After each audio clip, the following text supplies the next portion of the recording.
Os principais nomes do mundo da bola, de Mara Entrevista.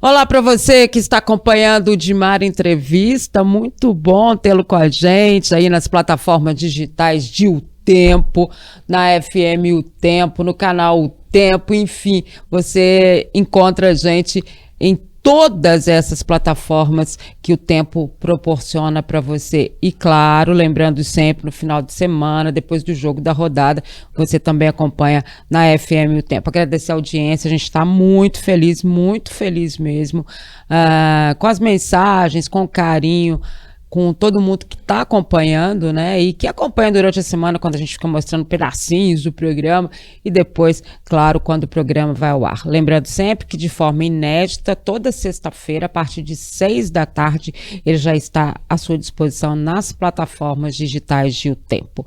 Hoje eu tenho muito prazer em receber mais um amigo querido mesmo, né? Assim, de acompanhar a carreira dele desde o início mesmo.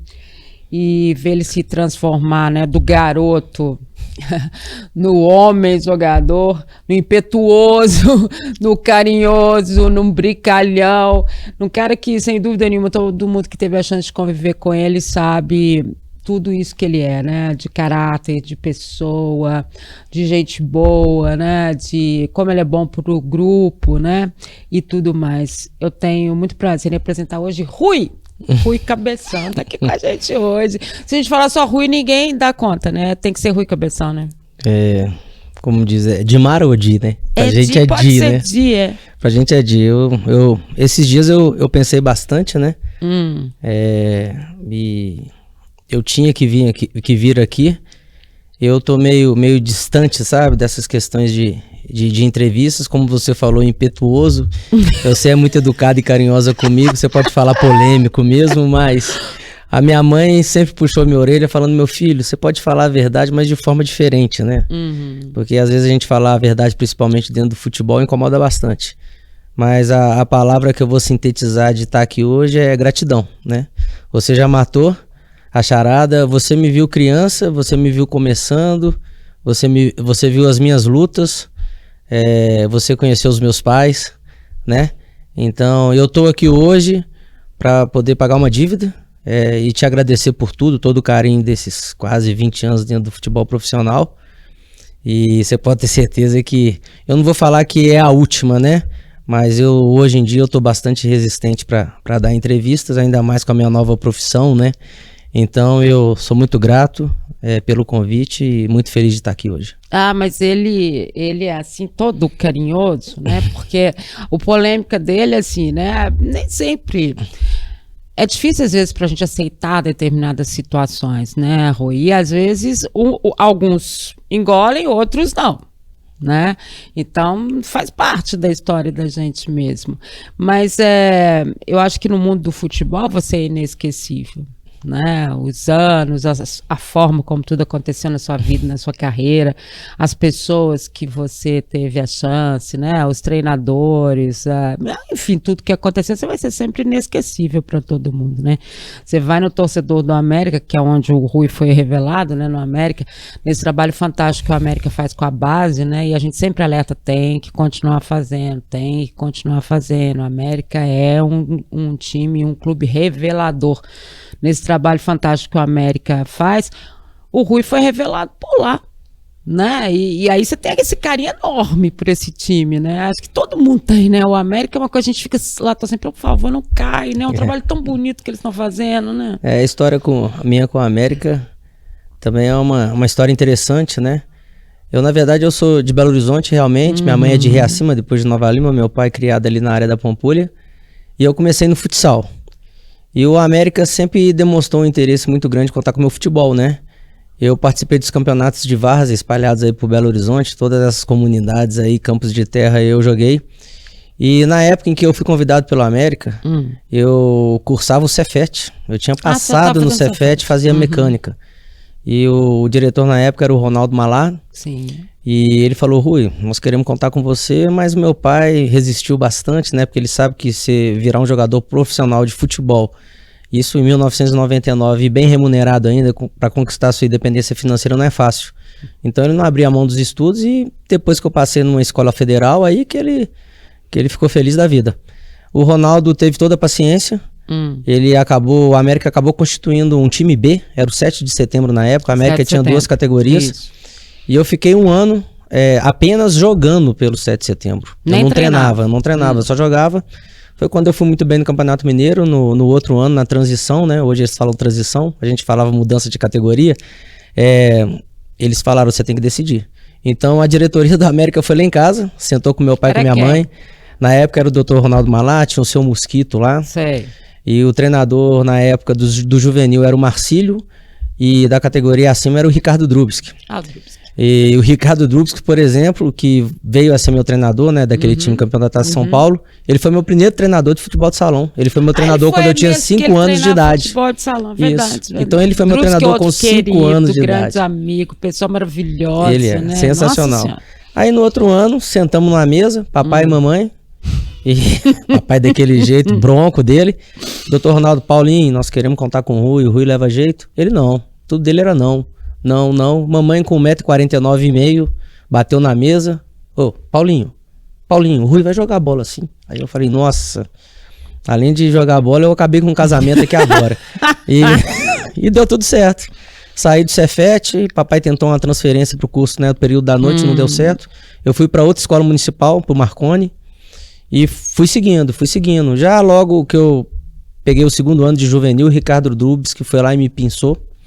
Então eu fiquei 5 anos nos juniores, então participei daquele elenco, campeão da Taça São Paulo, fui campeão da Taça Londrina, fui campeão da Taça Bahia, isso tudo na categoria de base do América. Pelo intercâmbio, aquelas competições que tinha na época. Tinha o Greco lá, né, na época. Sim. E era um trabalho de no base. Betim, agora com o isso aí. Era um trabalho de base diferente do que é hoje, né, Dimara?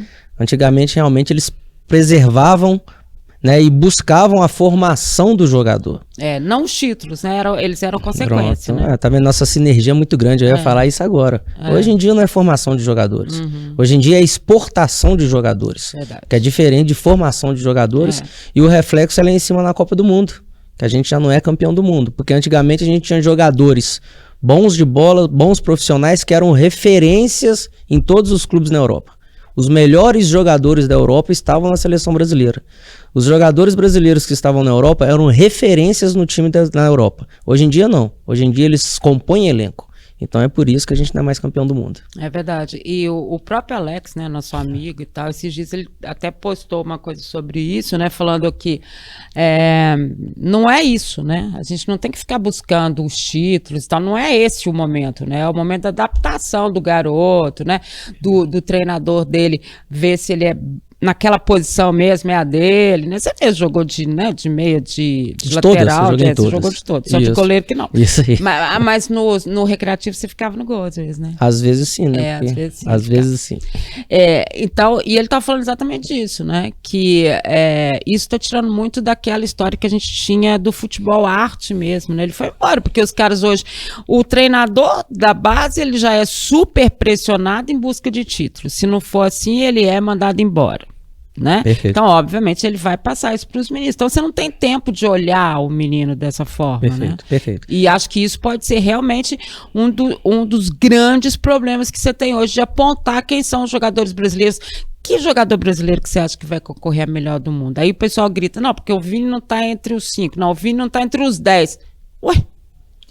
E com relação ao Vini, é um grande jogador. Sim, é um grande jogador. Mas não foi um jogador decisivo na Copa do Mundo. Não foi. Isso tanto que ele não fica, tanto que ele não fica os 90 minutos em campo. O treinador, quando você tem realmente um craque em campo, é aquele jogador que você não tira. Você falou de você vai achar até engraçado, um dos grandes títulos que eu tenho dentro do futebol não são nem minhas medalhas e nem meus troféus. Não são. É a amizade que eu tenho com o Alex, né? É o respeito que eu tenho do Sorin, é a amizade que eu tenho com o Cris, que eu tenho com o Luizão, que eu tenho com o Maicon. Nós temos um grupo da Tríplice Coroa, onde todos estão ali. Eu tenho amizade dos meninos que jogaram comigo na época de juvenil do América Mineiro, nós temos um grupo. Nós temos um grupo da época dos meninos dos juniores do América Mineiro. Então esse é o maior título. Você vai morrer de rir. O dia que eu parei de jogar, a pergunta que eu mais ouvi em Belo Horizonte, por onde eu andava, é: que time que você torce? Que time que você torce? Que time que você torce? Por quê? Porque na categoria de base, eu joguei no Atlético Mineiro e fui mandado embora. Eu tinha um tio que era atleticano doente. Sei. E ele me roubava da casa da minha avó pra me levar no estádio escondido do meu pai, que era cruzeirense. Então o pessoal sempre me viu no estádio e a gente, como criança, eu amo meu tio ainda tá vivo, meu pai faleceu, é como se fosse meu padrinho, e eu seguia meu tio. Porque eu queria agradar o meu tio, era o que me levava no campo a ver o jogo de futebol. Mas quando eu parei, eu sentei na mesa, as minhas filhas hoje são atleticanas. Ah, elas são atleticanas? Elas pediram pra virar atleticana, porque elas torciam pro time do pai, que o pai torcia pro Cruzeiro. Aí elas viraram e falaram: não, pai, mas um dia você torceu pro Atlético. Aí eu virei e falei: mas dá uma olhada nas paredes, dá uma olhada na sua volta. Aí elas olharam assim: dá uma olhada na minha volta. Eu: dá uma olhada na sua volta. Tá vendo esse tijolo aí que tá tudo de pé onde você mora? Todos os clubes por onde eu passei contribuíram para que eu tivesse isso. E quando eu ando na rua em Belo Horizonte, todo mundo só fala do passe da jogada que eu fiz pro gol do Sorin. Né? Todo mundo só fala disso. Pô, o Sorin chutou todo torto e fez gol. Mas é o que eu falei pra elas. Eu demonstrei pra elas, né? E que a gratidão, e tem que existir gratidão. Hoje em dia tá tudo muito tumultuado, né? Sim. É tudo muito na base do extremismo. A internet hoje mostra coisa boa, coisa ruim. Eu falei: não, tem alguns princípios na vida da gente que eles têm que ser mantidos. Eu falei pra ela: um deles é a gratidão. Se um dia o seu pai esteve dentro com seu tio alemão, gritando aí galo junto com ele, não. Hoje eu vou torcer pro Cruzeiro, eu vou torcer pro Botafogo, pro Fluminense, pro Grêmio, pro Náutico. Esses clubes onde ele passou, por onde eu passei, é isso aí. Então, e hoje em dia eu converso muito com o Alex. Eu tenho 5 garotos, eu presto consultoria, além de consultoria jurídica, né? E as mães, muito ansiosas, porque são bombardeadas o tempo inteiro com cursos pelo Instagram, coaches pelo Instagram. Tem um monte. Gente. Então tem um monte de gente. O América acabou de soltar e falou: não estamos fazendo peneirada com ninguém, com não sei o quê. Porque as pessoas falam de forma falsa em nome das equipes mineiras, né? Falando assim: não, mas vai ter esse jogador, quando chega lá não tem nada. Então o pessoal precisa, né? Tem que ficar atento, porque hoje está muito perigoso, sabe, Edmara? A gente vê até ex-jogadores, que eu vejo de forma até meio que irresponsável, às vezes dando algumas declarações de que, com relação a pais e mães que necessitam de algum caminho, ou que eles sabem o segredo de fazer com que o seu time vire jogador, ou o seu filho vire jogador de futebol. Gente, não existe segredo. Isso aí, na verdade, é um programa caça-níquel, né? Para que ele possa ali arrecadar e pronto, acabou. Porque o trabalho de qualquer profissão não é só futebol, não, Dimar. É trabalho, é dedicação, é disciplina, é pagar o preço. É pagar o preço. Eu, quando criança, eu não fui criança. Eu não tive adolescência, eu só treinava. De manhã, de tarde, de noite, de manhã, de tarde, de noite, de manhã, de tarde, de noite. Estudava, mas de manhã, de tarde, de noite. Eu não tive infância. As minhas meninas brincam comigo: papai, você nunca viu desenho? Lógico que não, eu dormia, porque eu estava cansado. Então, hoje está muito perigoso. O Alex está certo nisso. Eu acho que deveria ser proibido até os 14 anos de idade esses campeonatos malucos que tem por aí. Você vê meninos de 8 anos de idade, de 10, 11, 12 anos de idade disputando, fazendo clássico, Atlético, Cruzeiro e América. Que isso? E às vezes você vê, né, algumas clínicas, alguma coisa desses clubes grandes, não pode. Você vê pais enlouquecidos no alambrado, xingando o juiz, brigando com o menino, sabe? Então eu nessa consultoria que eu presto lá no meu escritório, mesmo assim eu não tenho 100 atletas não. Chega lá no escritório, eu seleciono. Primeiro eu faço a entrevista com os pais. Que acho que são os mais... Vamos lá, a gente está falando entre aspas, mas são os mais perigosos. Pronto. Porque, na verdade, eles vêm no menino, né? Na maioria das vezes, a chance de melhorar a situação financeira. Bilhete premiado, né? A situação financeira, né? A situação pessoal. Às vezes não é nem a financeira. Às vezes eles projetam no menino uma coisa que eles não tiveram. Perfeito, perfeito. Né? Tem um amigo meu, um caso bom pra você... Lá do futebol de salão, lá do recreativo. Eu pegava carona com ele, muitas vezes, para poder ir pro treinamento, para não ter que pegar 2 ônibus. Claro. Então eu pegava um ônibus, dormia na casa dele e ia treinar. Teve um dia que ele acordou de manhã, ele sentou na cama e falou comigo: cabeça, eu não vou pro treino mais. Aí eu falei: que isso, irmão? Tá doido? Condição que você tem. Camisa 10, canhoto. Né? Canhoto é raro no futebol. Bate bem na bola? Não. Ah, meu pai quer mais do que eu. Eu não quero mais jogar futebol, nunca mais jogo futebol no mundo. Então hoje, um dos meninos que eu trabalho, eu fui obrigado a conversar com o pai. Porque eu virei e falei, esse não é o comportamento certo, seu na arquibancada. Porque tem muitos pais que acham que dessa forma estão motivando o menino. É pelo contrário. O menino, você falou no início da entrevista, com relação ao elenco, a gente gerenciar um grupo. Isso aí eu posso falar que você me conheceu. Eu sempre, graças a Deus, fui um dos responsáveis pelos grandes grupos. Porque você tem que entender. Você tem que entender a pessoa. Você tem que entender o perfil. E o jogador dentro de campo, quando vê um pai no alambrado xingando o juiz ou xingando o jogador, ele se sente constrangido perante os outros companheiros. Claro. Porque os outros companheiros vão falar, nossa, o pai daquele jogador lá é chato, né? Que cara enjoado. Então o próprio menino ele já vai sendo colocado de lado, não por culpa do futebol dele, mas por culpa do comportamento do pai. O menino deixa de jogar futebol não porque ele descobriu outras coisas. Ali é uma válvula de escape porque ele vê que o pai dele é tão...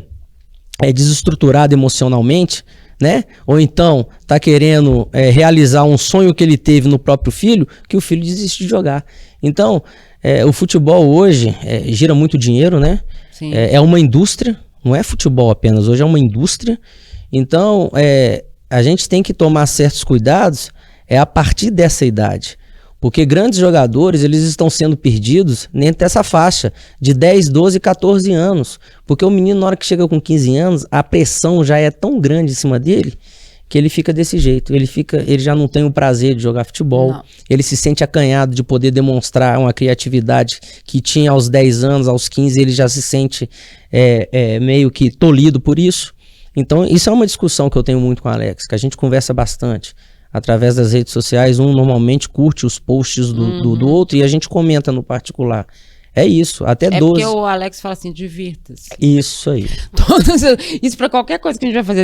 Às vezes eu falo pra ele assim, nossa, eu vou estrear um programa novo. Ele fala, divirta-se. Mas... É porque o Alex também tem o Felipe, né, isso. Que joga e, enfim, ele falou assim, olha, o Felipe, deixa ele tá se divertindo e ele joga, gente. Joga, bonitinho, eu já vi. Às vezes ele coloca os lances dele, né, e a gente vê e parece o Alex jogando mesmo, né. É a mesma coisa. É a mesma coisa. É a mesma coisa. Se vai ser jogador, o Alex não tá preocupado com isso, ele tá preocupado que ele se divirta, que ele seja feliz fazendo isso, né, como as meninas também fazem esporte, mas a preocupação dele mais é o divirta-se. Tudo dele é divirta-se, dá vontade de você bater nele, porque às vezes você tá preocupado, nervosa, ele fala, divirta-se. Você fala, eu vou matar esse cara, não é? Mas o talento é demais, né, cara? Esses dias ele teve em Belo Horizonte, eu levei ele pra jantar. Aí, de repente, a gente tava falando do dia a dia, daquela época nossa de cruzeiro. E a nossa amizade é muito engraçada, né? Porque o Alex, ele chegou aqui querendo dar a volta por cima, pelo incrível que pareça, é uma loucura, né? Um cara daquela categoria veio dar a volta por cima porque a primeira passagem tinha sido ruim. E a gente começou a fazer a amizade depois dos treinamentos. Por quê? Porque o Alex, ele é muito forte, a composição física dele, e ele tinha que perder um pouco de peso. Então a gente corria depois dos treinos dentro da academia, corria lado a lado e ia conversando. Daí começamos a sair para jantar, e a amizade foi crescendo. E para mim, cara, foi um dos maiores, se não foi o maior jogador que eu já atuei. E olha que eu já joguei junto com o Petkovic, já joguei com o Conca, já joguei com o Marco Antônio Boiadeiro, já joguei com o Lúcio Flávio, Zé Roberto, já joguei contra Adriano, Romário, Edmundo, Juninho Paulista, Juninho Pernambucano. Se eu for falar aqui, eu já joguei contra todo mundo. Olha pra você ver como é que o futebol era. Então, e ele pra mim foi o melhor. Mas por que ele foi o melhor? Porque fisicamente, ele não era dotado do que eu tinha de físico, do que o Maurinho tinha de físico e o Michael tinha de físico. O Alex treinava na corrida longa junto com os goleiros. Verdade. E é um cara que você vira e fala, mas como é? Mas é o que a gente fala. É o talento e o futebol arte, né? Então ele pra mim foi o melhor. Igual eu te falei, é uma amizade que a gente vai levando até hoje. Eu tenho alguns casos já, né, de alguns amigos aí do futebol que graças a ele, pra você ver, ele já foi meu cliente.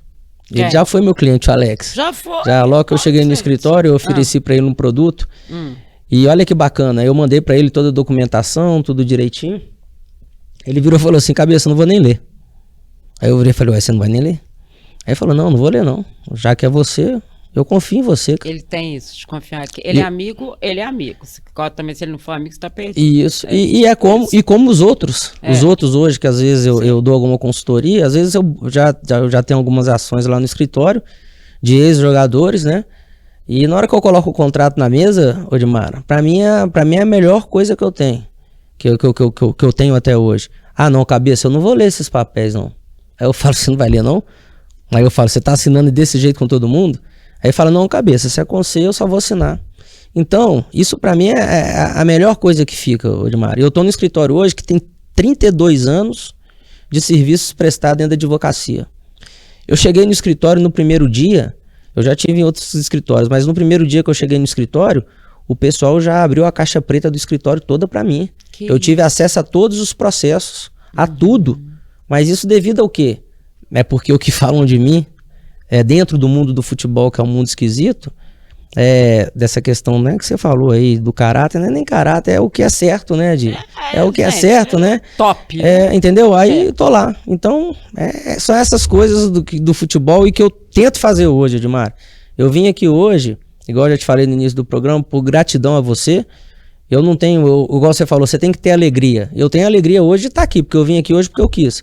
Porque meu Instagram aqui toda hora tem ninguém querendo gravar podcast, mas não tem o porquê, né? Você acha mesmo que você não tem por que falar? Não. Agora eu tô falando como amiga e tudo. Odi, eu tenho que falar pra você. Sabe por quê? Porque você acompanhou a minha carreira realmente, né? Você torceu por mim realmente, igual toda a imprensa mineira torceu por mim. Todos você é muito querido, todos os amigos, eu tenho muitos amigos da imprensa em Minas. Por mais que muitos falassem mal de mim, entre aspas, não é falar mal, é falando o que acontecia, mas eu tenho muitos amigos aqui. Só que vocês fazem parte da minha história. Vocês fazem parte da minha história. Com todo respeito a todos os podcasts que tem aí espalhado, que hoje tem podcast de tudo quanto é jeito, né? Verdade. Então, vocês fazem parte da minha história. Entendeu? É uma via de mão dupla. Vocês me ajudaram, vocês contribuíram comigo pro meu crescimento, e hoje eu tenho que estar aqui falando para vocês de Minas Gerais. Não para uma pessoa que nunca me acompanhou, nunca me viu, às vezes nunca torceu para mim. Então não tem porquê. Aqui tá sendo bom para mim, tá sendo bom para vocês, e tá sendo bom para aqueles que estão perto da gente. Agora, pessoas que eu não conheço, não tem porquê eu poder falar. Eu prefiro falar aqui e sair replicando.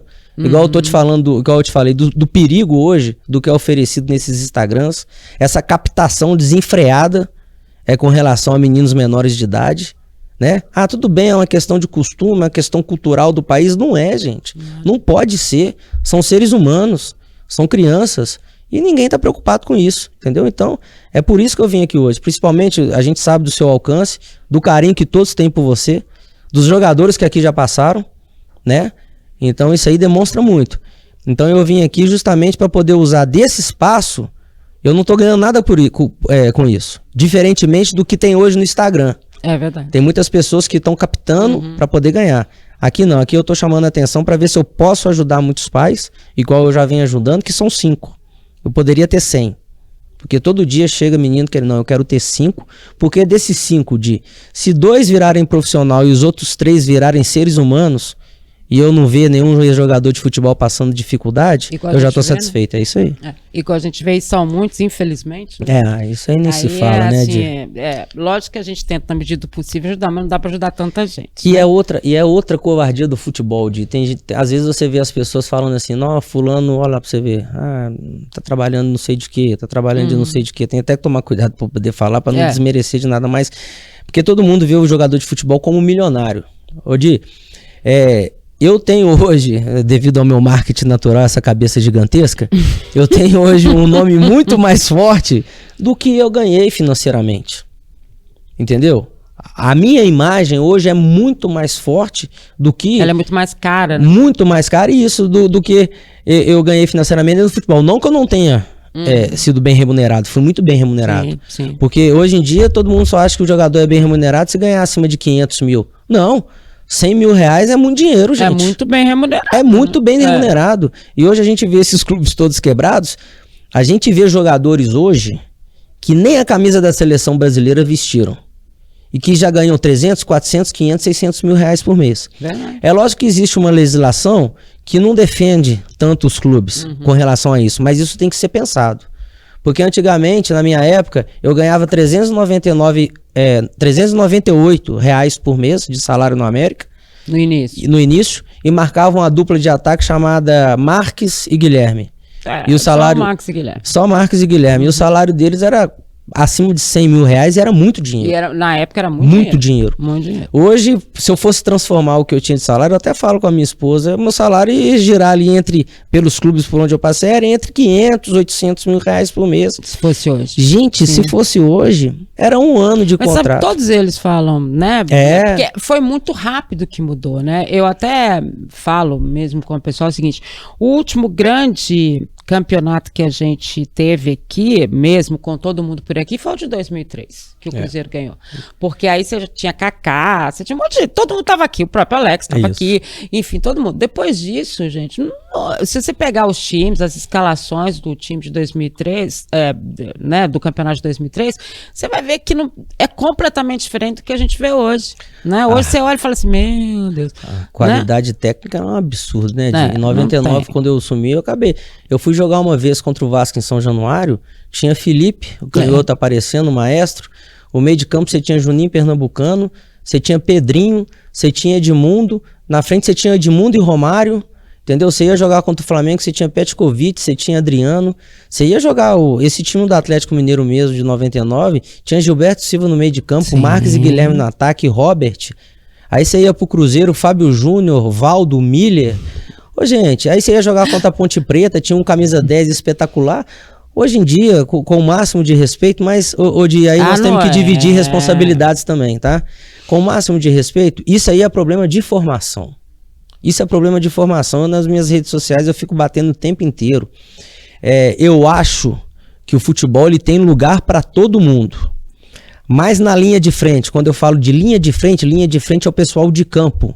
O pessoal de campo ele tem que estar povoado por mais gente que foi do meio do futebol.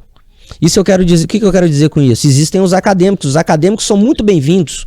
O curso da CBF que ele ministra lá, muito bacana, que não é um curso democrático, porque se você for olhar o preço para que um treinador é muito caro. Muito caro. Então isso aí você já perde grandes educadores. Eu não estou falando em treinadores nem técnicos. Às vezes nessas categorias de baixo dos clubes, você precisa mais de um treinador, porque a gente sabe que o nosso meio é muito complicado, né? A diferença cultural dentro do futebol, principalmente dos times de segunda, terceira e quarta divisão, são muito grandes. Então, mas você precisa desses educadores ali dentro da base. Um dos maiores treinadores, que é o nosso amigo, né? Apesar de eu ter saído do Cruzeiro por causa dele, eu falo pra todo mundo que é o Vanderlei, o Vandeco. O Vandeco, pra mim, foi o melhor treinador. Eu falo pra todo mundo, mas você teve problema com ele. Eu não tive problema com ele. Não foi assim, não. Eu era assessora de imprensa também. Isso. Ele até falou pra ele, não vai, fica aí e tal. Aí eu me lembro perfeitamente da despedida dele, a gente ali embaixo, tava o Alex, tava ele falava assim, não faz isso não, nós vamos fazer. E foi legal porque foi no escanteio, nós brigamos por causa de um escanteio. O Vanderlei eu gosto muito dele, cara. Gosto muito dele. Ele gostava muito de mim. Vocês se encontraram depois? Encontramos algumas vezes e, pô, me cumprimentou, meu filho, me deu um beijo. Eu gosto muito dele, gostava muito dele. O problema do Vanderlei é que aí mexeu nessa questão minha da correção. O que aconteceu? A gente tinha discutido numa pré-eleição, eu falei que eu não errei, ele errou, eu já tava meio com a cabeça meio quente, até difícil, né, mas eu tava com a cabeça meio quente. Ele falou um palavrão que ele de 99 palavras, 97 é palavrão. E eu não tava num dia bom e discutimos. O que aconteceu? Aí ele me convocava, em 2003 não tinha como, nosso time era bom pra caramba, bicho. Bom, era um time que tinha 13 laterais, eu tava na lateral, eu tive que voltar pro meio, porque tinha Maurinho, Michael e eu. E eu eu cheguei no Maluf, falei, o Maluf, né, o nosso grande Maluf, eu falei, o Maluf, eu chamava ele de paizão, eu falei, paizão, eu acho que eu tenho que respirar um ar, porque do jeito que o Vandeco tá e do jeito que eu tô, qualquer dia eu vou dar uns tapas nele. E aí eu falei, eu não quero dar uns tapas nele, brincando. Aí ele falou, não, calma, Rui, respira. Veio o Neto hoje, que é comentarista, o Neto veio atrás de mim, me ligou, vem aqui pra Campinas, termina o campeonato, o time é bom. Tinha eu, Alex, depois que jogou no Corinthians, no Internacional, de Nelson, que aparecia, Bruno Quadros, que veio pro Cruzeiro, um time muito bom. Aí eu olhei pro papel e falei, opa, interessante, né, eu jogar o final, dar um passo pra trás pra dar um pulo pra frente. Ajeitei tudo sem ninguém saber. Nem o Alex sabia. Então naquela hora que você foi ali, você já tava tudo Já certo. tava. Por isso que vocês tentaram conversar comigo, eu já tinha dado a minha palavra pro Neto. Meu pai e minha mãe esperando. Eu lembro perfeitamente. Foi quando o Vanderlei entrou antes de eu assinar. O Vanderlei entrou no Maluf e falou assim, não deixa ele ir, que eu vou conversar com ele. Aí o Maluf entrou na sala e, ô Rui, O Vanderlei falou pra ficar, o Alex, Dimara, todo mundo falando pra você ficar, não vai embora, calma, o Melo, esfria a cabeça, você vai jogar. Eu falei, não, que eu vou jogar eu sei, mas eu já dei minha palavra pro Neto. Aí minha mãe, Karina, não querendo ir, minha esposa, né? Sim. O Moreco pensa, eu virei e falei assim, gente, vocês vão me desculpar, mas eu já dei a minha palavra pro Neto. Os caras estão me esperando. Eu já dei a minha palavra. Aí meu filho, eu falei, não, pai, você vai me desculpar, mas agora eu dei minha palavra. Eu vou perder aqui todo esse ano mágico. Eu fiz parte. Você foi embora em que mês? Eu fui mesmo próximo de junho ou julho. Foi. Aí eu virei e falei assim, eu fiz parte. Mas aí você tem os 3 títulos, né? Eu tenho as medalhas, tenho o troféuzinho. Porque foi entregue, a gente entregou. Isso. Você, Marcelo Ramos. Então foi por isso. E ele era um cara que hoje eu morro de rir, cara. Olha o Vanderlei, cara. E ele tá certo, porque o vocabulário hoje mudou, né? Hoje é tudo muito requintado, mas tudo bem. Mas que na verdade não mudou nada dentro de campo. Eu vou te falar uma coisa. O esquema tático, quando o time encolhe as linhas e marca defensivamente, todo dentro do time reserva, se fosse o Celso Roth, era retranqueiro. Exatamente. Hoje é esquema de jogo. Eu falo isso o tempo inteiro. Eu falo assim, é uma coisa esquema de jogo, né, Rui? Eu falo assim, mas gente, esquema defensivo faz parte da história também. Quem falou que o esquema tem que ser só mas ofensivo? O Celso Roth é retranqueiro. Para os outros treinadores é esquema de jogo. Aí para mim é uma das coisas também, Dica, você vai morrer de eu fiquei 1 ano como comentarista. Mas eu fiquei e eu não aguentava comentar em cima de resultado. Você vai lembrar de um jogo, teve Atlético Paranaense e Atlético Mineiro na Independência. Eu lembro desse jogo por quê? Porque a torcida do Atlético estava pegando muito no pé do Felipe Santana, zagueiro. Felipe Santana foi um dos meninos que a gente foi vice-campeão da Copa do Brasil, perdendo pro Fluminense no Figueirense. E eu fui contratado pro Figueirense como o experiente. O Mário Sérgio me levou para lá para ser o experiente, para carregar os meninos. Então esses meninos são como se fossem meus filhos. Ele, André Santos, Chicão, Cleito Xavier, olha o time Vitor Simões. O time era muito bom. E os meninos todos gostavam de mim. Eu falei, eu tenho que ver o Felipe Santana jogando, porque do jeito que a imprensa tá falando... Vou lá ver se é verdade. Vou lá ver. O que aconteceu nesse jogo? O Atlético, ele massacrou o Atlético Paranaense. O Everton, né? O Everton goleiro. Ele foi o melhor em campo, mas massacrou mesmo com as 10 oportunidades, ele fazendo milagre debaixo da trave. O Felipe Santana foi me recuar uma bola de cabeça que ficou curta, o Atlético Paranaense ganhou o jogo de 1-0. E ele fez um jogo sólido. Ele fez um jogo consistente, ele fez um jogo seguro. Aí no outro dia, na hora que eu cheguei pra comentar, o pessoal, não, o Atlético jogou muito mal. Aí eu virei e falei assim, não tem condição, gente. Se for pra analisar em cima de resultado, não, o Atlético massacrou o jogo. Era o Roger Machado o treinador, né? O Roger que foi lateral esquerdo. Sim. Era o Roger fazendo um trabalho bacana, o time jogando bem, o pessoal falando que o Roger não servia, que o time do Atlético tava jogando mal. Eu virei e falei, gente, aí pra mim não dá. Se for pra comentar em cima de resultado... E outra coisa, nesse jogo o Felipe Santana ele teve uma falha individual e foi infeliz em um lance, porque o jogo dele foi extremamente consistente, da forma com que ele vinha pressionado, porque não é apenas jogar bem, né, Dia? A gente tem que analisar como é que foi a semana. E o Atlético foi muito melhor do que o Atlético Paranaense. Então é outra coisa que me incomoda muito no futebol de hoje. Sabe como é que eu assisto futebol hoje? Sem volume. Hoje é sem volume. Eu boto aqui um julgado de algum tribunal, do TRT daqui, que aí eu vou aprendendo também o vocabulário para poder falar com as nossas excelências, com os companheiros de profissão. Eu fico escutando os julgados para ver o que está acontecendo, as jurisprudências que estão sendo formadas, e vou assim assistindo o jogo. Porque não dá pra porque escutar. Aí você comenta o que já aconteceu, né? E assim, aqui eu sou comentarista, né? Então, eu sempre digo assim, mas eu sou comentarista no jogo, ao vivo e tal. Isso. E assim, eu gosto quando termina o jogo que o treinador fala a mesma coisa que a gente falou. Você fala assim, gente, eu consegui ver. E lógico que eu aprendi com todos eles, né? Eu falo que eu tive os melhores professores, porque eu tava lá... No dia a dia, do lado do campo, né? Do lado do campo, vendo e tal. Do lado do então campo. Você acaba tendo os melhores professores. Mas isso é uma verdade. E existe um sofrimento muito grande dos jogadores. Agora mesmo, essa semana, eu conversando com alguns jogadores do Atlético, e eles falando dessa questão de falar, de não falar, de que eles não vão falar nesse período. Aí eu falei, só que isso fica parecendo que vocês não estão falando porque não estão bem, né? Mas E eles, não, Dimar, não é isso. É porque a gente não aguenta mais a forma como algumas pessoas se referem a gente. Nem são especificamente vocês da imprensa. Hoje você tem uma gama aí, com todo respeito, cada um faz o trabalho que quer, tem muitos que eu respeito e tal. Mas, né, você tem aí gente que não está aqui no dia a dia de Rio e São Paulo, não sabe nem o que eles estão falando e nem o que eles estão fazendo e estão massacrando. Então, eles resolveram dar um tempo, estão dando um tempo nessa história. Mas eu posso te falar uma coisa? A gente tem um grupo de futebol, uma confraria aí de respeito, sabe? Toda segunda-feira. Eu, Denis, Wellington, Paulo, Mancini, Nelinho. A gente tá todo mundo junto. Aí tem o nosso amigo Estevão, o Gil, aí tem o Glauco, essa galera nossa, o Sandro.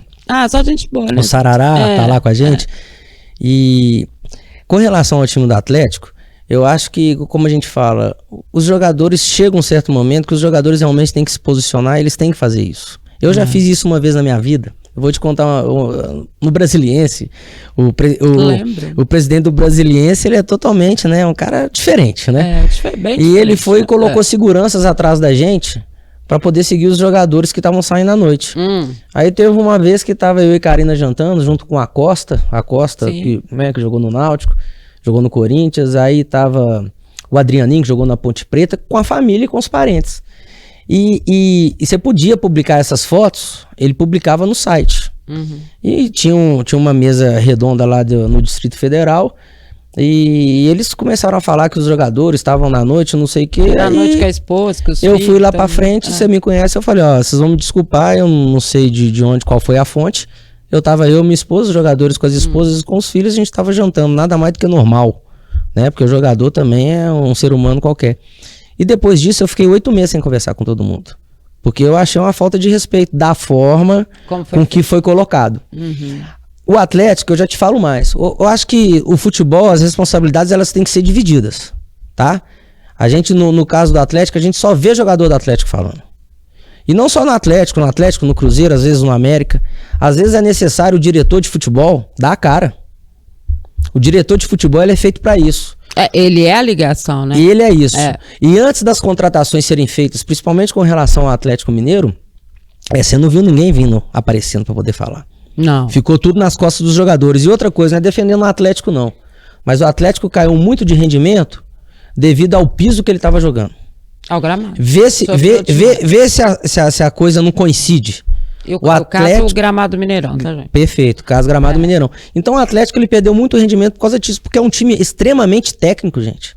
É extremamente técnico. É muito técnico, não tem Um Hulk, na hora que sai arrancando num campo liso, ele vai levar dentro do gol. Na hora que a bola começa a quicar, você vai beneficiar o adversário que tá jogando aqui. Mas as pessoas, às vezes, eu não sei se é por má vontade, ou se é porque às vezes, através daquela sangria desatada pra questão do Ibope, igual a gente sabe que tem muitos comentaristas que estão atrás disso, então não pode. Então o futebol é uma coisa séria. Por exemplo, vou te dar outro exemplo. Eu, na minha época de Botafogo, os torcedores quiseram reunir com os jogadores, eu não fui. Eu virei e falei pra ele, pode avisar pra eles que eu não vou porque aqui é meu local de trabalho. Eu estou aqui trabalhando, eu não tô aqui de sacanagem. Aquela questão dos jogadores do Atlético ir pra porta de CT pra reunir com o torcedor, isso não existe, gente. Com todo respeito. Eu fiquei até assustado quando os jogadores desceram e foram lá. Eu falei, gente, na minha época ninguém ia. Onde que ia? Gente, isso não pode. Isso não pode. Eu não tô fazendo juízo de valor de nada, tá, gente? Mas, por exemplo, o Zezé Perrella e o Alvimar, que eram os presidentes na época que a gente esteve por lá, filho, mas não entrava nunca. Mas é capaz que Zezé deixava. Ou mesmo o Calil, quando era presidente do Atlético, que aí eu também estou usando de exemplo, eu me lembro de uma vez na porta ali da sede de Lourdes, que todo mundo ficou chamando ele, desce. Aí ele falou, beleza, desceu. Quando ele desceu, ele falou, o que é? Vocês querem o quê comigo? Foi todo mundo saindo correndo. Não existe isso. Isso é local de trabalho de jogador, isso sabe? Não tem. Eu sou assim, eu fico apavorada quando eu vejo porque esse tipo de coisa. A ligação do jogador com o torcedor é no estádio. É ali que se cria o ambiente, é ali que se tem a ligação, o liame, né? A gente fala no direito lá, essa ligação. Ali que se cria a empatia. Porque não adianta a torcida organizada querer invadir sem treinamento, querer reunir com os jogadores, se dentro do estádio não houver essa empatia, essa ligação. Porque a gente, como jogador, apesar da gente ser extremamente preparado, a gente escuta tudo. A gente escuta tudo. O jogador, ele escuta tudo. Não, mas quando é o seu nome. Isso, ainda mais quando é seu nome. É aí que o psicológico entra. Então, é lá dentro do campo que o jogador tem que sentir esse carinho. Porque naquela reunião, quando você faz no centro de treinamento, que a torcida vai pra frente, fica batendo no vidro de carro, fica ameaçando o jogador. Alguns, pra eles, tanto fez quanto tanto faz. Tá pouco se lixando. Agora, para outros, que às vezes são grandes jogadores, aquilo psicologicamente é uma questão negativa. O cara começa a ficar meio acanhado. Na hora que a primeira bola vem no próximo jogo, ele já não, se ele já não dominar ela bem e escutar um burburinho da torcida, ele já acha que é com ele. Aí ele já acha que é com ele. Então, o futebol é muito sensível, né? Voltando um pouco atrás, tem espaço para todo mundo. Tem espaço para todo mundo. Todo mundo pode tramitar. A questão dos psicólogos, do que tem que ter, podem. Mas são questões pontuais. Algumas coisas, quem tem que decidir é o treinador. O treinador que tá ali na ponta final. Ele tá ali, ele que vai apresentar o produto final. Então esse treinador, ele tem que ter personalidade. Sabe, entendeu? Que o Drubs, que gravando de Mar entrevista umas 2 semanas atrás, ele foi um dos convidados, ele falou para mim o seguinte: o futebol brasileiro hoje, o treinador não tem o vestiário não é dele. Vou te falar outra coisa. Eu fui assistir um jogo de um garoto meu, num dos campos aqui, de Belo Horizonte, uma final do Sub-14 ou Sub-15. Eu fui assistir. Eu vou te falar uma coisa que eu fiquei assustado. Uma equipe do Sub-14 tinha mais ou menos umas 10 pessoas da comissão técnica da equipe adversária. O time onde os meus meninos estão ficando, que eu estou encaminhando, é até de um amigo nosso, do Thiago Gosling, do Titi. Beijo. Eu coloco os meninos com o Titi, porque é um cara de confiança, tem mais ou menos a mesma ideia minha e do Alex, de questão de formação. Então eu deixo os meninos lá, desenvolvendo, crescendo, e na hora certa a gente encaminha, ou então eu vou chegar para os pais e vou falar: olha, nós precisamos de um plano B, porque vai ser profissional, mas não vai conseguir ganhar grandes salários. Ele vai perder 10 anos da vida dele e não vai conseguir uma independência financeira. Depois, na hora que ele parar, ele não estudou, como é que ele vai continuar o seu segundo capítulo de vida? Ou então a gente encaminha. Na hora que eu vi 8 pessoas da comissão técnica no Sub-14, eu falei: não tem condição. O futebol não consegue absorver tudo isso. Então, o que a gente está falando é que eu quero isso. Esse jogador meu que ficou 8 meses no Cruzeiro, na hora da transição, parece que tem uma reunião entre a comissão técnica e que em 4, eles fazem lá alguns quesitos que tem que ser preenchidos. O menino foi aprovado em 4 e em um deles todos foram unânimes em não aprovar. Pô, mas se ele foi aprovado em 4, ele tá no caminho certo. Sim. Aí, por causa de um que foi o quesito vencido pelo treinador, o treinador foi o único que aprovou com 5, e nesse aqui perdeu. Aí que você tá falando que o treinador não tem mais força. Não. Porque eu fiquei chateado com esse treinador por causa disso. Eu virei e falei: então você não vai ser treinador de verdade. Porque você é o treinador, você é ex-jogador de futebol, você tinha que ter falado na mesa: esse menino é minha aposta. Esse menino eu vejo nele que ele vai virar jogador. Mas não. Quem tomou a decisão correta foram 4 pessoas que nunca jogaram futebol. E esse treinador, ele foi campeão. Ele jogou na Europa. Então, pra mim, não tem perfil. Com todo respeito, né? A gente preserva o nome. Mas isso não é perfil de treinador. Porque o treinador, por exemplo, o nosso querido talento. A questão que eu coloco pra ele, às vezes a gente brinca: será que vai ter essa paciência? Será que ele vai ter essa paciência de você ir para um time de futebol onde tem um presidente? E o presidente, ele pode achar... Ele pode achar, não. Com certeza ele é um grande administrador, que a maioria desses presidentes, eles vêm de empresas, de firmas, né? Ainda mais com SAF. É isso. Então ele sabe. Mas a questão do campo... ninguém vai saber mais com um cara que foi ex-atleta. Um cara que, por exemplo, eu comecei a jogar bola com o Ricardo Drubs, com 5 anos de idade. Eu respirei futebol dos 5 anos de idade aos 37. Então eu sou um cara que sou aberto a ouvir. Eu tô acostumado a ouvir. Igual dentro dos grupos onde eu participo, eu tive voz dentro de um grupo que tinha Maldonado, que tinha Aristizábal, que tinha Luizão, que tinha Cris, que tinha Alex. Líder, né? E outra coisa, eu tava no banco e os caras me ouviam. Então eu sei ouvir, mas eu também sei pontuar. Agora, se eu tiver nestes cargos, igual, por exemplo, estes treinadores, eles que têm que ter a última palavra. É a gente que sabe se o menino... Peraí, aquele menino bate realmente bem na bola. Aquele menino domina bem a bola. Aquele menino tem bons indicativos. Aquele menino, ele não sucumbe na dificuldade. Olha pra você ver. É o sentimento do cara que teve em campo. Isso vale mais do que qualquer coisa teórica. Ô, Dimara, eu rodo os campos, igual quando esses meninos vieram trabalhar com o meu escritório, né? Uhum. Nessa questão da consultoria. É pros atletas e pros pais. Eu não assistia mais do que 1 minuto do DVD que eles me mandam. Do jeito que o menino domina a bola, do jeito que o menino posiciona o corpo, um passe que o menino dá, porque às vezes é um menino de 14 anos, mas ele já tem uma visão de menino de 16 e 17. Sim. Amadurecimento. Então a gente consegue ter esse feeling dessas coisas. Que infelizmente, eu cursei 5 anos de direito, passei na OAB, e hoje eu tenho a humildade, com 45 anos de idade. Lá no meu escritório são 10 advogados, mas eu tenho mais 4 sócios. Uhum. Eu aprendo com esses sócios. Eu aprendo com eles. Eu sou capaz, às vezes, de questionar alguma coisa, mas eles têm 32 anos de experiência. Com certeza, se for uma questão processual técnica, a última palavra é a deles. Claro. Eu não posso falar. Né? É o respeito, é a hierarquia. É o que não acontece no futebol. O futebol nosso, igual eu uso um termo lá, europeizou. Eu inventei isso. Eles acharam que era Europa. Mas eles foram muito espertos. Eles foram muito espertos, porque a gente tinha todo o nosso jeito peculiar de jogar futebol. A gente não era disciplinado em questão de posicionamento, beleza, isso aí nós aprendemos agora. Mas a Argentina, ela deu um tapa de luva na nossa cara.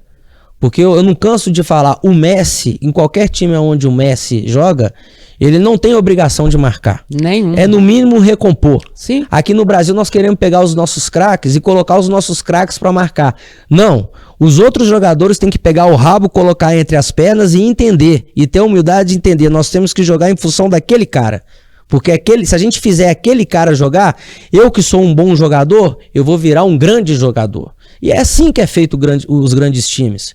Eu fui campeão em grandes times dessa forma. A gente pegava o nosso grande jogador, carregava nas costas. Alex Cruzeiro, Dodô e Zé Roberto no Botafogo. No Figueirense a gente tinha um Cleiton Xavier no meio. E foram times que chegaram, que conquistaram títulos. Então, a gente tem que voltar às nossas origens. E eu tô adorando ver o Vanderlei de novo.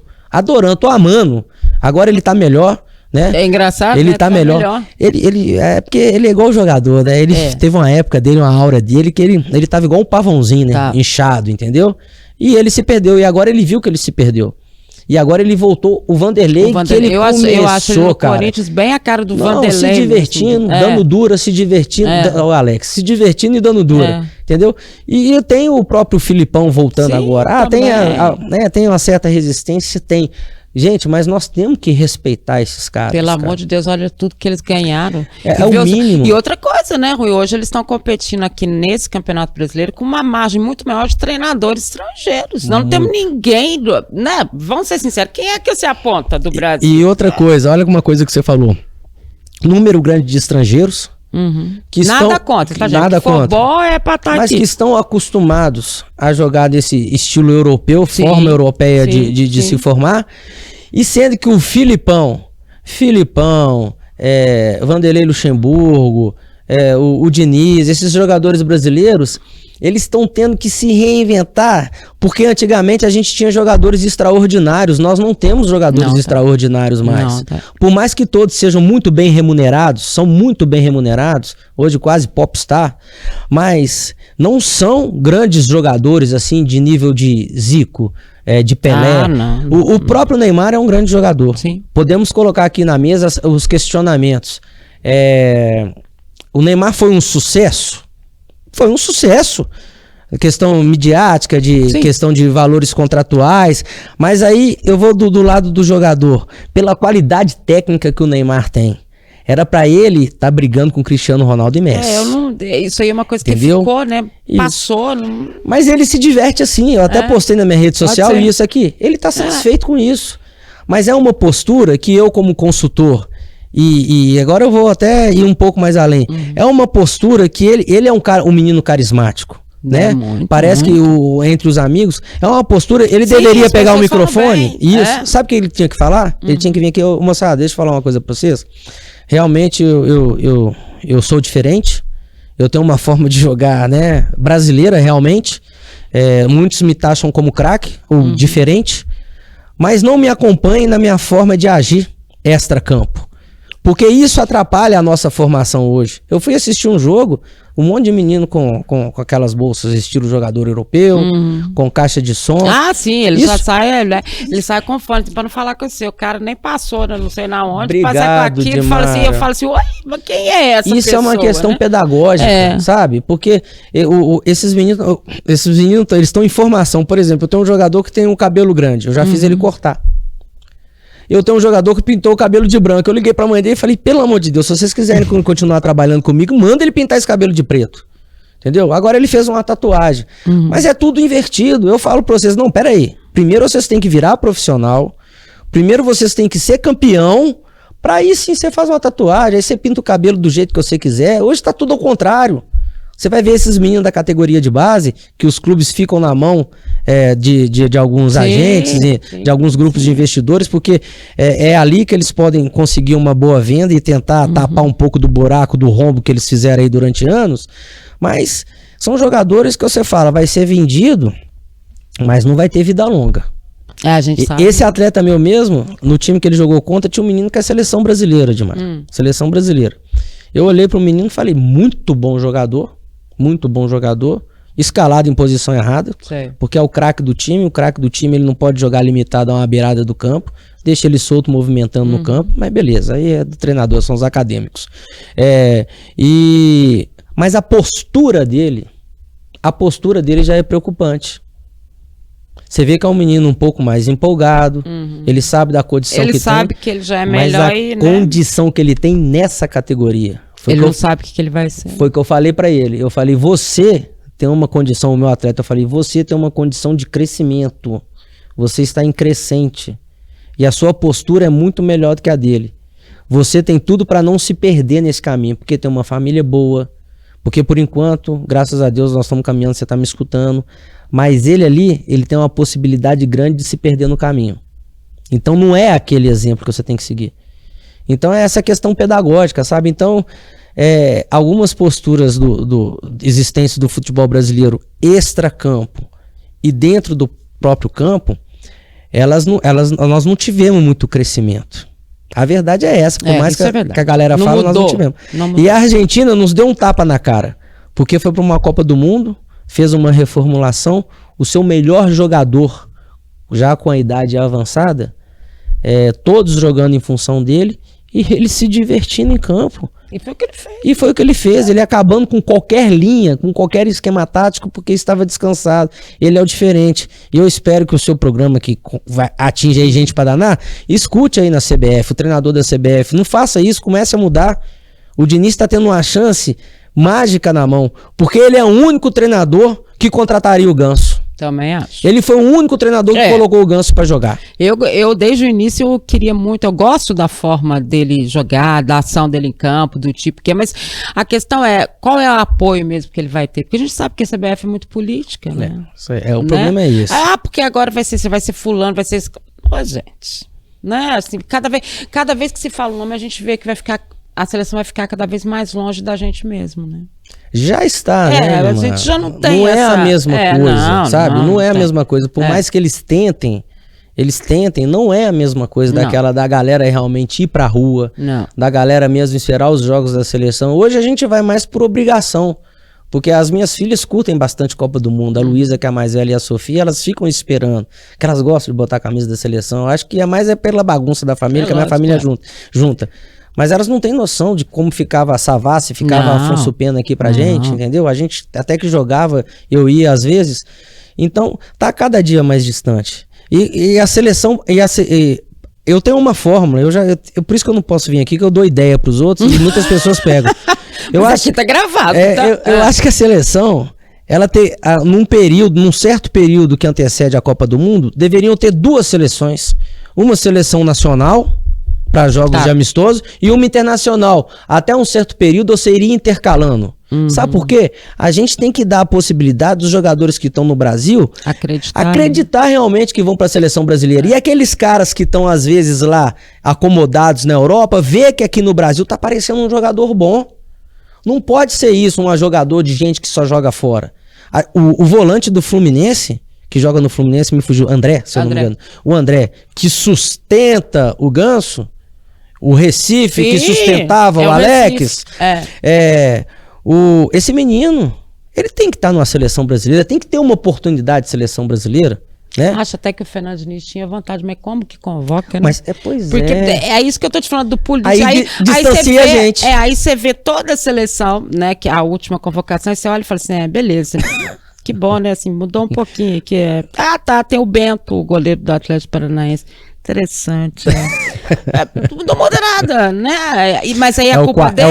É o quarto goleiro, né? A culpa dele, né? É uma questão política que vem todo, porque o futebol também está envolvido com isso. Você acompanha futebol e é bom de palpite? Então tem que conhecer KTO.com, isso mesmo. A KTO é o melhor e mais seguro site para você apostar e se divertir. Tem os campeonatos estaduais, Copa do Brasil, Brasileirão, Libertadores, Champions League, ou seja, tem tudo. E várias outras modalidades, claro, além do futebol. E lembrando que na KTO, 2-0 é goleada. É isso mesmo. Se o time que você apostou abrir 2-0, a KTO paga na hora com o ganho antecipado. Faça seu cadastro, KTO.com, e utilizando o cupom O Tempo, você tem 20% de bônus no primeiro depósito. Isso mesmo, usando o cupom O Tempo, você tem 20% de bônus no primeiro depósito. Deixe os seus palpites na KTO.com, onde a diversão acontece. Agora conta pra gente, então a gente vai caminhando para o final do programa. Você formou em Direito em que ano? Assim que você terminou? Aí você passou no vestibular? O que aconteceu? Eu já pensando no meu pós-carreira, lançaram esses cursos à distância. Então, como eu tinha muito período, o meu final de carreira foi difícil, né, Dimara? Que eu peguei clubes da 4ª divisão, grupos de empresários me contratavam e eram equipes que não tinham um calendário de um ano inteiro.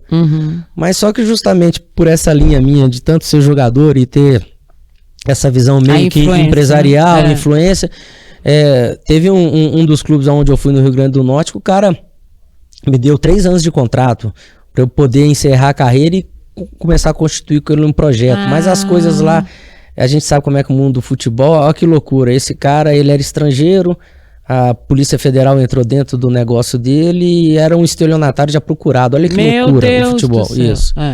Então, aí eu comecei a fazer esses cursos à distância, eu falei, vou fazer administração, porque eu falei, eu quero fazer um curso que depois eu possa ter a possibilidade de fazer uma transferência no meio do caminho. O meu sonho era me tornar médico. Mas esse sonho é da minha filha. O sonho é da minha filha. Ela vai fazer vestibular. Ela quer a medicina. E eu falei pra Luísa e a Sofia agora quer seguir o mesmo caminho. Eu falei, não, minha filha, o sonho é de vocês. Então o papai vai fazer outra coisa. Foi quando meu tio alemão, irmão do meu pai, e o doutor Antônio Sérgio Figueiredo, que foi um advogado que faleceu. Doutor Antônio Sérgio. Ele virou e falou, meu filho, faz direito. Você tem essa linha, você é um cara que gosta de ler. Faça direito. Eu falei, nossa, direito, doutor, eu não vou conseguir, né? 20 anos sem estudar. Muito. Ele virou e falou, deixa eu te falar uma coisa. O início do curso de direito é muito parecido com o de administração. Eu falei, que é isso, doutor? Área de humanas, né? Tudo parecido. Isso, dá pra você eliminar algumas matérias. Aí eu fui em 2 faculdades aqui. Não pode falar o nome? Pode, claro. Né? Eu fui na Dom Helder para tentar apresentar a transferência. Eles falaram, Rui, infelizmente acabaram as vagas de transferência. Aí eu falei, e eu já tinha ouvido falar da Milton Campos, que fica ali indo pra Nova Lima, que é uma das privadas, uma das melhores ou a melhor daqui. Aí eu falei, não, na Milton Campos eu não vou conseguir entrar. Essa história é muito bacana. Aí eu cheguei lá, a Lúcia Massara era a nossa diretora. Eu conversei com o Flávio da secretaria. O Flávio, que gosta de futebol, na hora que me viu, Rui, eu falei, toma aqui os documentos. Eu fazia administração, ele pegou os documentos, olhou. Foi lá na sala da Lúcia. E a Dom Helder já tinha falado que não tinha possibilidade. A UniBH, que é do lado da minha casa, que eu moro no Buritis, eu ia a pé, tava analisando os documentos. Rapaz, chega a Lúcia Massara do meu lado, a diretora.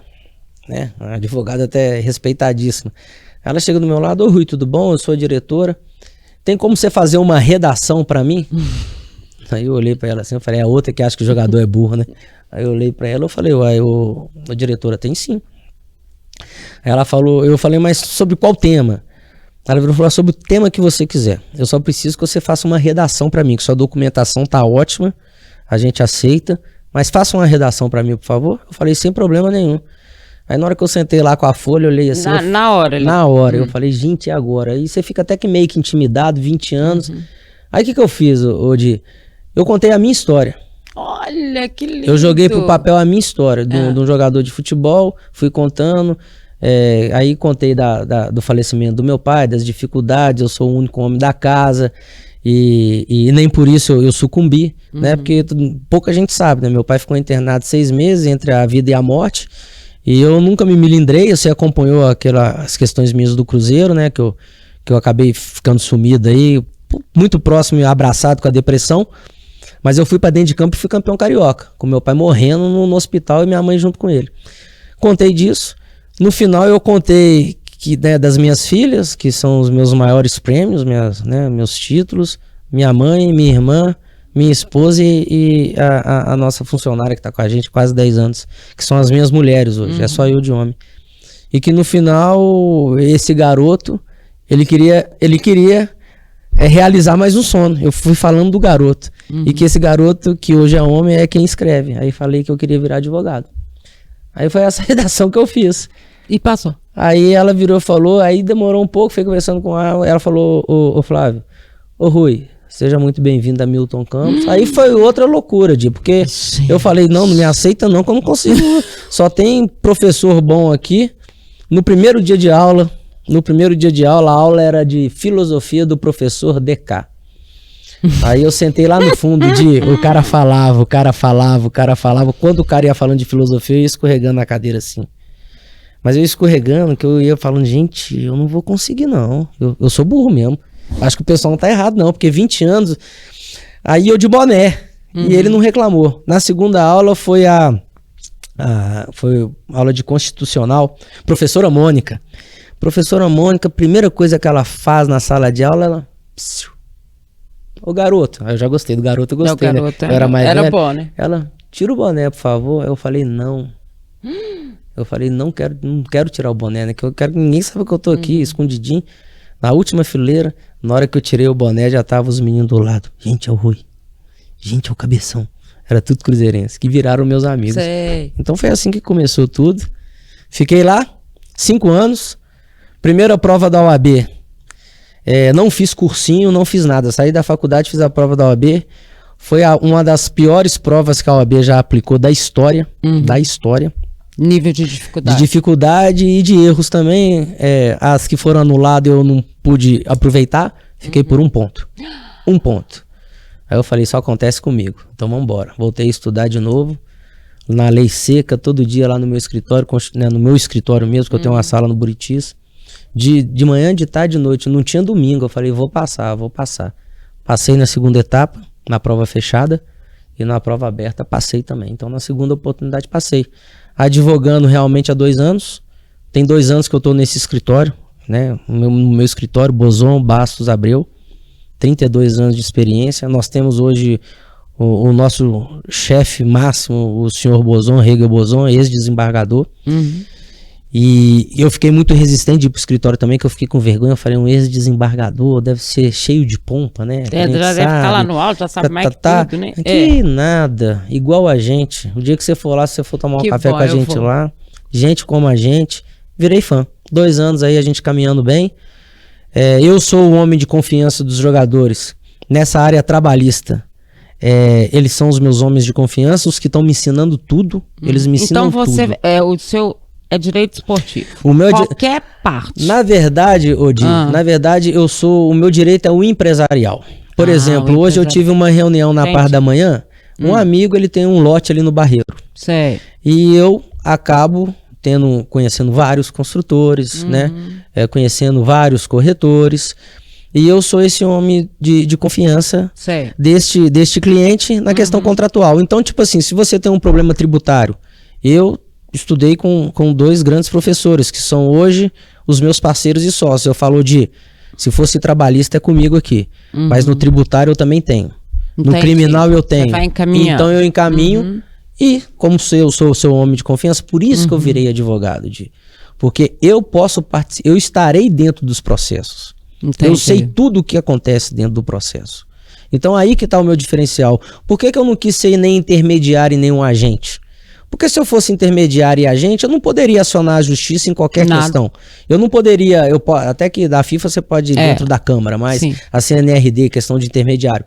Mas às vezes, igual eu brinquei hoje, se eu quiser peticionar lá para a ONU, eu vou peticionar para a ONU. Se eu quiser peticionar lá para a UEFA, eu vou peticionar. Igual hoje eu já tramito dentro da CNRD, para mim é uma satisfação, cara. Eu fico até emocionado na hora que eu vejo lá, eu tramitando dentro da Confederação Máxima de Futebol como ex-jogador profissional. O que falta muito ao jogador profissional. Que outro dia todo mundo me chamava de burro. De burro. Como criança, além de chamar de cabeçudo, os caras falaram que era burro. Falavam que minha mãe era louca de deixar eu jogar futebol. Que minha mãe era irresponsável porque eu ficava jogando futebol. Eu ainda peguei essa época que o jogador era taxado como vagabundo. O jogador era taxado como vagabundo. Sim. Então eu já cansei de gente, aquelas brincadeirinhas, entre aspas, que hoje seria bullying, falar que o jogador é burro. É porque entendeu? A gente só descobriu que era bullying, essas coisas todas, depois, né? Então eu tô perdido, né? Que eu sou chamado de cabeçudo desde pequeno. A gente só descobriu depois, né? Aí a gente falava assim, nossa, então era isso que eles faziam comigo? Peraí, né? Porque aí eles foram nominando, enfim, não é? E que a gente foi descobrindo o que era o que mesmo, né? Ao longo da vida que a gente foi descobrindo, fora isso. E aí só pra ilustrar isso que ele está falando, eu como assessora de imprensa, sem uniforme, um dia, eu sempre viajava com uniforme, não sei porque esse dia eu estava sem uniforme, a gente entrou num voo e eles entraram todos e eu fiquei para trás, e aí assim, dois lados assim, os caras falaram assim, aí agora, esse jogador de futebol agora vai tomar conta do avião, jogar tudo pra cima, olha que bagunça, olha que coisa. Eu virei pra mulher e falei assim, oi? Aí ela falou assim, oi, não é esse jogador? Eu falei, não é não. Aí ela falou assim, mas como assim não é não? Eu falei, não é não, eu sou assessora de imprensa deles, são super inteligentes, ganham super bem. Então, esse aqui é o time do Cruzeiro. Que tá ganhando tudo. Esse aí é o time do Cruzeiro. Já não conhece, não? A mulher regalou dois olhos assim, ficou me olhando. Era isso, né? Ela só falou pra mim porque eu tava sem uniforme e vinha vindo atrás. Ela não imaginou que eu ia, né? O preconceito é isso. Tô falando, é coisa recente, né? E o preconceito sempre existiu dessa forma. E tomara que a gente consiga acabar com tudo isso. Ainda mais esse exemplo que a gente trouxe hoje do Rui. Adorei. Gostou? Foi tão lindo, muito lindo. Eu que te agradeço. A gente lembrou dele, eu vi que você ficou emocionada, mas isso eu aprendi com meu pai, né? O Paulo Ricardo Bueno. Era temido pelos diretores de clube de futebol, era temido porque ele não dava mole pra ninguém, era temido pelos intermediários, os agentes não chegavam perto. E ele me ensinou tudo e eu só venho colhendo frutos disso tudo. E como eu falei no início do programa, a minha gratidão por você é eterna mesmo. Você me viu começando em 1999, você acompanhou toda a minha trajetória, as minhas decepções, pênalti no Marques, um pênalti na Suminas, depois a gente vira o resultado, depois o início de um time mágico, de uma tríplice coroa de companheiros aí magníficos, né? O meu desligamento que foi sofrido da ida pro Guarani, e depois a gente encontrava aí nas beiras do campo, entendeu? Sempre. Agradeço você aí do fundo do coração mesmo e sorte no programa. Beijos na Karina e nas meninas, tá? Valeu, de beijo. Valeu. Gente, mais um amigo, claro, querido, competente, bom de serviço, caráter é esse aí que a gente viu. Então, a gente aqui sempre vai trazer essas pessoas, porque pra gente sempre interessa, não é só lembrar, né, o passado, não, porque a gente tem que fazer sempre o melhor hoje. Mas se a gente esquecer o que aconteceu lá atrás, a gente não vai saber o que a gente quer hoje. E a gente quer saber sempre. A gente se vê, tchau.